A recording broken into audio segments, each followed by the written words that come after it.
ஏன்னா மாநில அரசுக்கும் இதே பிரச்சனை இருக்குங்கண்ணா. நான் எனக்கு ரெண்டு வச்சு நான் நேரடியாக குறை சொல்ல விரும்பல. அதனால ஏன்னா நம்ம மத்திய அரசு சார்பாக நாமளும் உள்ள டியூட்டி போட்டிருக்கோம் உள்ள வரும்பொழுது. அதனால நான் நேரடியாக குறை சொல்ல விரும்பலைங்கன்னா, எங்க இதனால முயற்சி எடுத்து மாநில அரசு குறைக்க முடியும் என்று இருந்தால் கண்டிப்பா நாங்கள் ரெக்வஸ்ட் பண்றோம். மத்திய அரசினுடைய நோக்கம் வட அமெரிக்காவுடைய மக்காச்சோளம் மார்க்கெட்டை ஃபிளட் பண்ணக்கூடாதுங்கிறது நம்முடைய நோக்கம்.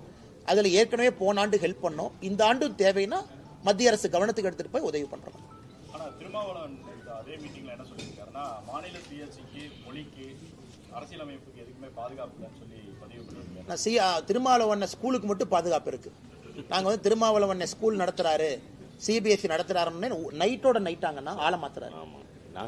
இந்த ஸ்டேஷன்ல ரவுடிகள்லாம் ஆளை மாத்துற மாதிரி நைட்டோட நைட்டா கரஸ்பாண்டா இருந்தவரை ட்ரஸ்ட்ல ஒருத்தரை போட்டு அவங்ககிட்ட கரஸ்பாண்டன்ட் கொடுத்துட்டு, நான் அப்படியே ரோட்ல நடந்து போயிட்டு இருந்தேன், என் கையை பிடிச்சி அவங்களே இழுத்துட்டு போய் இந்த ஸ்கூல்ல கரஸ்பாண்டன்டாருன்னு சொன்னாங்க, அதனால நான் கரஸ்பாண்டன்டா இருக்கேன். எத்தனை நாளைக்கு இந்த கம்பி கட்டுற கதையை, திருமாவளவன் சொல்லக்கூடிய கம்பி கட்டுற கதையை எத்தனை நாளைக்கு தமிழக மக்கள் கேட்டுக்கிட்டே இருப்பாங்கன்னா?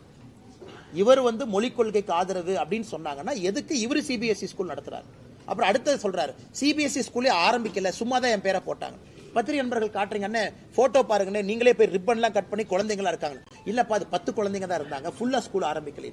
இந்த மாதிரி தொடர்ந்து பொய்யை மட்டும் பேசக்கூடிய திருமாவளவன் அண்ணனுக்கு என்ன பதில் நான் சொல்றதுங்கண்ணா? எனக்கு திருமாவளவன் அண்ணன் அவர்கள் நன்றாக புரிந்து கொள்ள வேண்டும். இன்னைக்கு அவர் ஒரே ஒரு மனசாட்சிப்படி ஒரு பதில் சொல்லட்டுங்கண்ணா.